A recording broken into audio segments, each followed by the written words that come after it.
बिस्मिल्लाहिर्रहमानिर्रहीम। अस्सलाम वालेकुम। मैं डॉक्टर रियाज चौधरी। आज का जो हमारा टॉपिक है, जिस टॉपिक पे हम आपसे बात करेंगे वो है चिलब्लेन्स। सर्दी बहुत ज़्यादा हो गई है।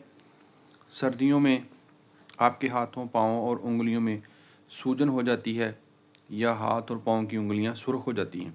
कभी कभी जलन होने लगती है तो कभी कभी दर्द होने लगती है, तो फिर आपको हो रहा है चिलब्लेन्स।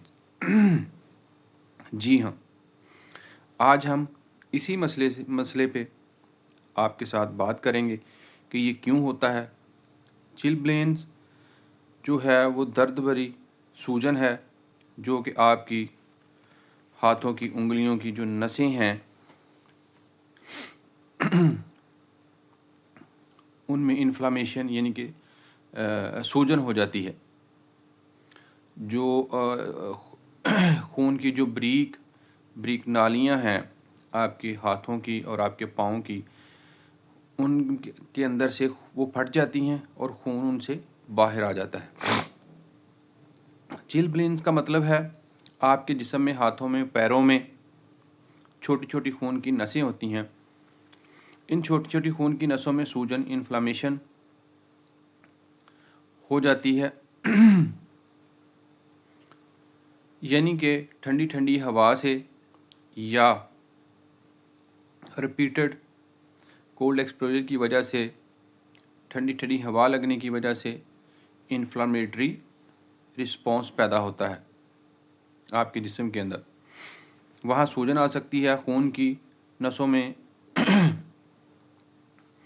ख़ारिश या इचिंग हो सकती है। सूजन की वजह से हाथों में आपके ख़ारिश हो सकती है, सुर्ख रंग के पैचेस, सूजन, कभी कभी ब्लिस्टर आ सकते हैं। चिलब्लेन जो है कभी कभी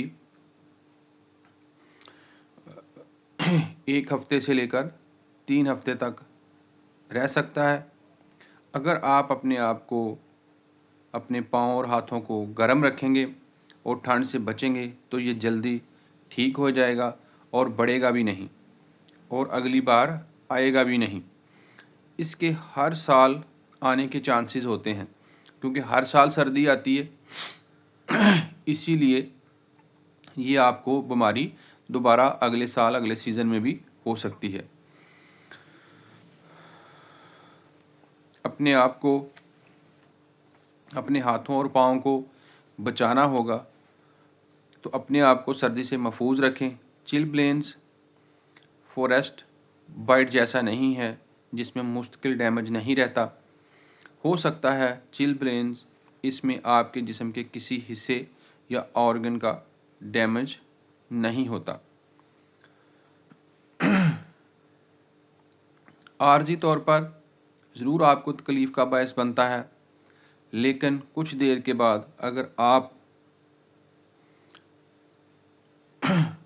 के बाद अगर चिलब्लेन्स सेकेंडरी इन्फेक्शन, मतलब चिलब्लेन का सेकेंडरी इन्फेक्शन हो जाए, तब मसला बन सकता है, तब सीवियर डैमेज आ सकता है। अगर इसका इलाज ना किया जाए तो फिर भी इसकी मसाइल पैदा हो सकते हैं। सबसे अच्छा तरीका जो है वो है कि आप अपने आप को सर्दी से बचाएं, कोल्ड एक्सपोजर अवॉइड करें, सही तरीके के कपड़े पे इस्तेमाल करें। सर्दी के मौसम में ज़्यादा तंग कपड़ों का इस्तेमाल हरगिज़ ना करें, और जो आपकी स्किन सर्दी में एक्सपोज है इसको कवर करें। आप जानना चाहते हैं कि आपको चिलब्लेन्स है या नहीं।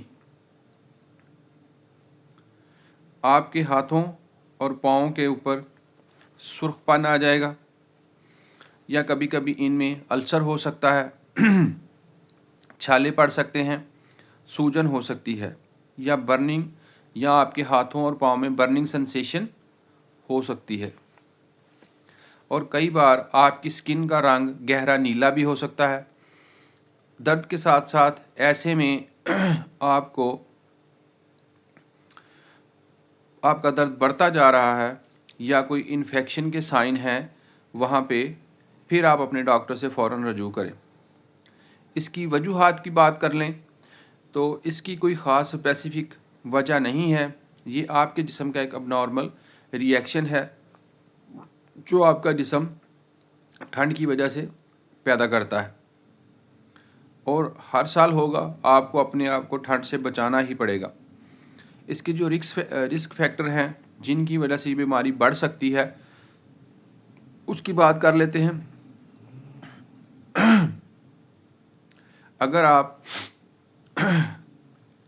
ऐसे कपड़े पहने जो बहुत ज़्यादा तंग हों, वो ठंड का जो एक्सप्लोयर है बढ़ा देंगे। औरतों को ये बीमारी बहुत ज़्यादा कॉमन होती है। अगर आपका वज़न कम है, आपकी स्किन पे फैट की लेयर कम है, तो भी चिल ब्लेंस होने के चांसेस ज़्यादा हैं। आबो हवा पे डिपेंड करता है। एक बीमारी है रेनाइड्स डिजीज़। इस बीमारी में क्या होता है, जिन लोगों का खून की सप्लाई कम होती है,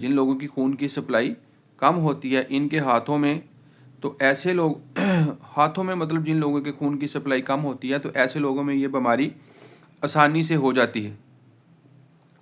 या फिर आपको कोई ऑटोइम्यून डिसऑर्डर है, ऑटोइम्यून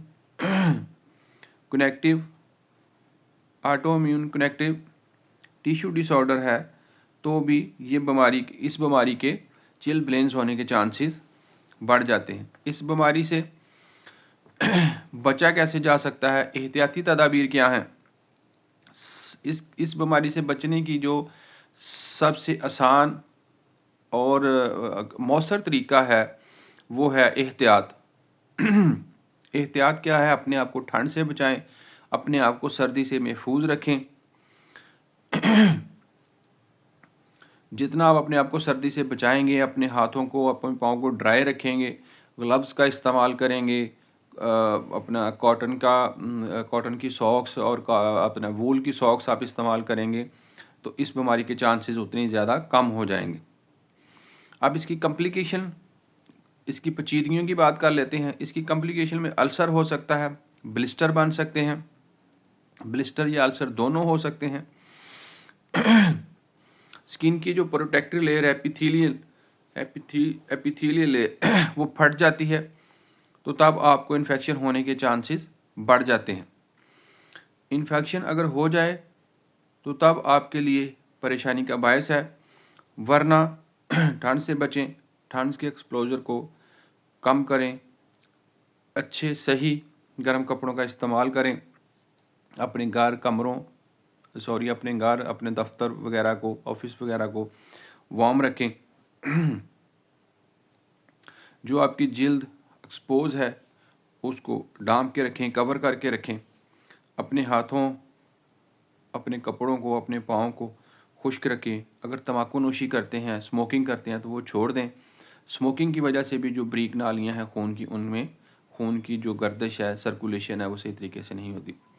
उम्मीद है आपको हमारा वीडियो अच्छी लगी होगी। अगर हमारी वीडियो अच्छी लगे तो लाइक्स कीजिएगा, सब्सक्राइब कीजिएगा और शेयर कीजिएगा, ताकि ये इन्फॉर्मेशन दूसरों तक भी पहुंच सके। अल्लाह ताला मेरा व आपका हामी नासर हो। हमारा आज का टॉपिक ख़त्म होता है। अल्लाह हाफ़िज़।